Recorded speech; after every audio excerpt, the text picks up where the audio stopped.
Hello everyone, स्वागत है आपका मेरे चैनल टेली ग्लिम्स में। अगर आप मेरे चैनल में नए हो तो प्लीज़ लाइक और सब्सक्राइब करना मत भूलिएगा। कलर्स टीवी के मोस्ट पॉपुलर शो बैरिस्टर बाबू में आज के एपिसोड में आप देखेंगे बोंदिता सांप को देखकर काफ़ी डर जाती है और वो उससे प्रार्थना करती है कि प्लीज़ मुझे जाने दो आप, क्योंकि मुझे अपना पूरा फास्ट कंप्लीट करना है और मुझे अपनी शादी को बचाना है। वहीं अनिरुद्ध त्रिलोचन पर आरोप लगाता है कि अगर बोंदिता के साथ कुछ भी होता है उसके जिम्मेदार आप होंगे। आपने उसे बहुत सारी नॉनसेंस बातें सिखाई हैं। त्रिलोचन बोलता है तुम टेंशन क्यों ले रहे हो, उसको कुछ नहीं होगा। अनिरुद्ध बोलता है कि आप इतने श्योरिटी के साथ कैसे बोल सकते हैं, उसने सुबह से कुछ खाया नहीं है, कुछ पिया नहीं है, वो किस हाल में होगी, कैसी होगी पता भी है आपको, और ये भी नहीं पता कि किसी को कि वो है कहाँ।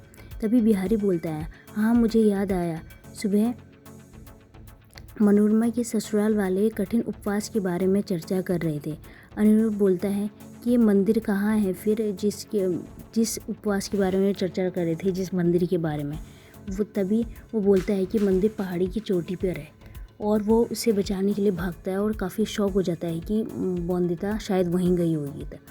वहीं बोंदिता कलश के साथ चलती रहती है और उसके पाँव में भी दर्द होता रहता है, नंगे पाँव चलती है वो, और तब भी वो हार नहीं मानती। वो बोलती है मुझे आज हार नहीं मानना है।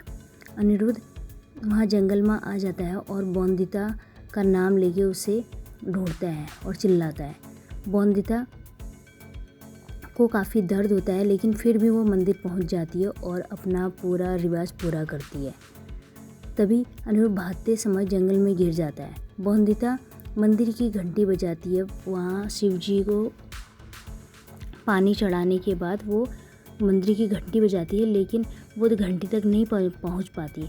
तभी उसका जो कलश है वो नीचे गिर जाता है और वो मंदिर की घंटी बजाने के लिए ऊपर को उछलती है तो वो नीचे को गिर जाती है और पहाड़ी के नीचे बिल्कुल लटक जाती है वहाँ पे।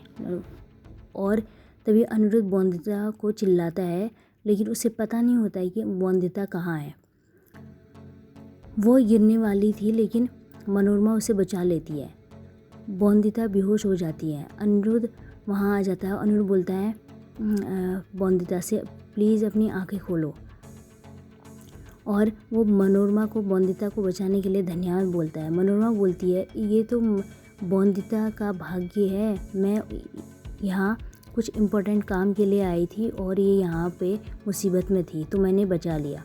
वह कहती है, मनोरमा कहती है अनिरुद्ध से तुम्हें सावधान होना चाहिए क्योंकि बोंदिता सच में तुमसे काफ़ी जुड़ गई है और काफ़ी कनेक्टेड है। अनिरुद्ध बोलता है हाँ मैं सहमत हूँ, वो मुझसे काफ़ी जुड़ गई है और मैं भी। वो बोलता है इन बुरे रीति रिवाजों के कारण बोंदिता को ये सब झेलना पड़ा है।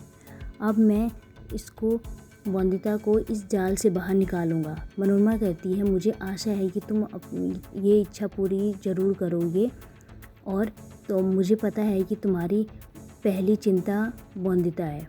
अनिरुद्ध बोलता है कि तुम्हें भी शुभकामनाएं, तुम भी अपनी इच्छा पूरी करो और हमारे देश को आज़ादी दिलाओ।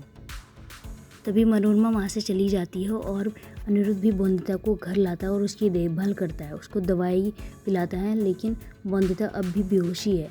वह बोलता है कि मैं तुम्हें एक ही चीज़ बार बार सिखाने से तंग आ गया हूँ। मैं तुम्हारे सवाल का जवाब कैसे दूँ, मुझे कुछ समझ नहीं आ रहा, ऐसा बोलता है। और वो बोलता है कि मैं ये फैसला करता हूँ कि मैं घर छोड़ के चला जाऊँगा, तुमसे दूर चला जाऊँगा, ताकि तुम जिम्मेदारी का रिश्ता को भी समझो। अनिरुद्ध उसके गाल को छूता है और वहाँ से जाने की कोशिश करता है, लेकिन बोंदिता नींद में ही उसका हाथ पकड़ लेती है। अनिरुद्ध उसका हाथ छुड़ाता है और वहाँ से चला जाता है।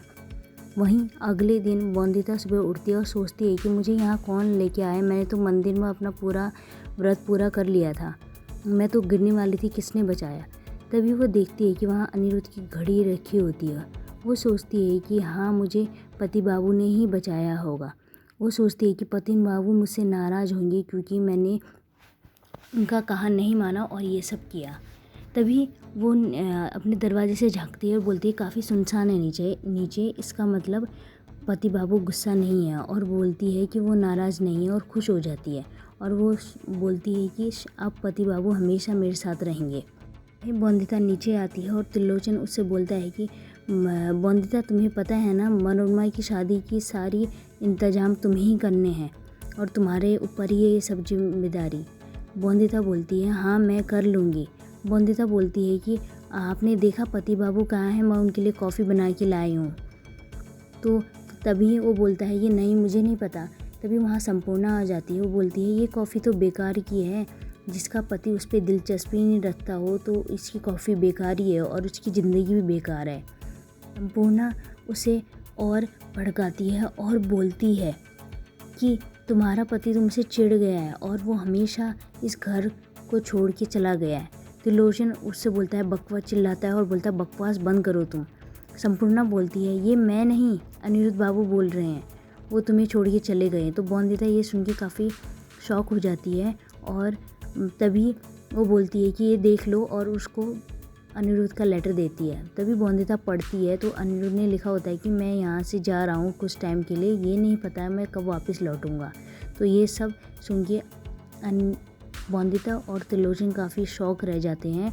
तभी बंदिता बोलती है पति बाबू ऐसा कैसे कर सकते हैं, वो मुझे सिखाते थे कि मुश्किलों से हमें भागना नहीं चाहिए और वो खुद चले गए, ऐसा नहीं हो सकता। आपको और अपडेट्स चाहिए तो प्लीज़ मेरे चैनल को लाइक, सब्सक्राइब और कमेंट ज़रूर कीजिएगा।